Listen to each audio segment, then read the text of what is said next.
Oke, selamat datang semuanya. Kali ini kita akan bahas tuntas salah satu doktrin yang paling menarik ya dalam teologi Kristen, pengangkatan. Atau mungkin Anda lebih kenal dengan istilah the rapture.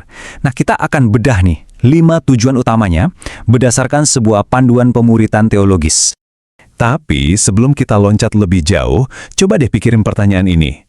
Sebenarnya, apa sih harapan tertinggi bagi gereja menurut doktrin ini? Coba direnungkan dulu, karena jawaban dari pertanyaan ini tuh kunci banget untuk ngerti kenapa topik ini bisa begitu penting buat banyak orang percaya. Oke, jadi ini dia gambaran besar pembahasan kita. Kita mulai dari yang paling dasar dulu, apa itu rapture? Terus kita lanjut bahas 5 tujuan utamanya satu persatu. Dan di akhir nanti, kita bakal lihat apa sih artinya ini semua buat kehidupan kita sehari-hari. Simpel kan? Sip, langsung aja kita mulai. Hal pertama yang paling penting, kita samain dulu frekuensi kita. Jadi apa sih sebenarnya yang dimaksud dengan pengangkatan atau rapture ini? Jadi gini, istilah pengangkatan ini ya sederhananya itu menggambarkan satu momen ketika Kristus datang lagi untuk membawa gerejanya, maksudnya semua orang percaya ya, dari bumi ke surga. Nah, yang perlu digarisbawahi ini tuh kejadiannya super cepat, dalam sekejap mata, makanya disebut pengangkatan yang instan. Oke, definisinya udah jelas ya. Sekarang kita masuk ke tujuan yang pertama. Dan ini bisa dibilang adalah intinya, jantung dari keseluruhan peristiwa ini. Sebuah reuni surgawi. Jadi, jangan bayangin ini kayak pindahan rumah biasa ya dari bumi ke surga. Bukan cuma itu. Menurut sumber kita, tujuan utamanya itu jauh lebih dalam. Ini soal pertemuan yang super pribadi. Bayangin deh antara Kristus sebagai mempelai pria dan gerejanya sebagai mempelai wanita. Wah, ini kan penggenapan janji yang sangat personal banget. Dan dasarnya ada di Alkitab. Contohnya di Yohanes 14 ayat 3. Coba deh dengerin baik-baik kata-katanya. Aku akan datang kembali dan membawa kamu ke tempatku, supaya di tempat di mana aku berada, kamu pun berada. Jelas banget kan, ini janji soal kebersamaan. Bukan cuma soal tempat, tapi soal bersama aku. Seorang teolog, Charles Ryrie, ngerangkum ini dengan bagus banget. Dia bilang, ini adalah pemindahan gereja dari bumi ke surga. Tujuannya untuk apa? Untuk bersatu dengan Kristus. Tapi, perhatikan deh bagian akhirnya, sebelum masa kesusahan dimulai. Nah, ini petunjuk penting yang langsung nyambung ke tujuan kita yang kedua. Dan benar saja, ini membawa kita ke tujuan kedua, diselamatkan dari masa tribulasi, sebuah penyelamatan ilahi. Jadi, selain buat reuni, pengangkatan ini juga dipahami sebagai semacam evakuasi ilahi. Ini adalah cara Tuhan menyelamatkan gereja dari sebuah periode di masa depan yang katanya bakal penuh penderitaan global yang luar biasa. Nah, periode inilah yang disebut masa tribulasi.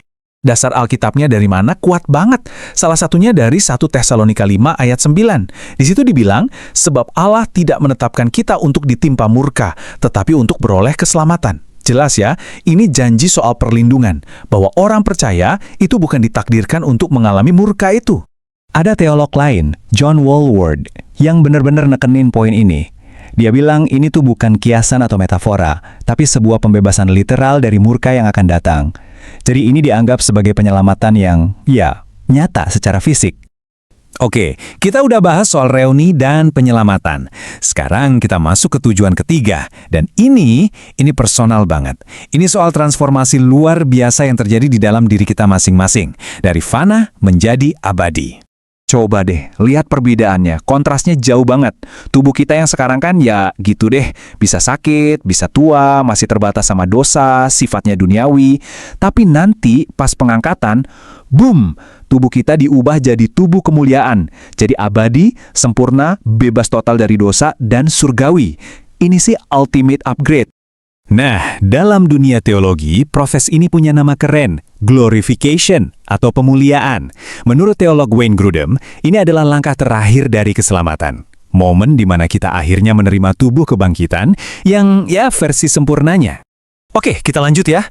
Untuk tujuan keempat dan kelima, kita bakal bahas barengan. Soalnya dua hal ini nyambung banget satu sama lain. Keduanya ini ngebahas apa yang terjadi setelah kita diangkat ke surga, yaitu soal upah dan pemerintahan di masa depan. Jadi ceritanya begini, begitu sampai di surga, ada beberapa tahap. Pertama, kita menghadap tahta pengadilan Kristus. Tapi tunggu dulu, ini penting banget. Ini bukan penghakiman untuk masuk neraka, tapi lebih ke evaluasi. Kayak rapor gitulah. Nah, dari hasil evaluasi itu, baru deh diberikan upah dan mahkota, tergantung kesetiaan kita di bumi. Dan semua ini tujuannya buat apa? Buat mempersiapkan kita untuk ikut memerintah bareng Kristus nanti.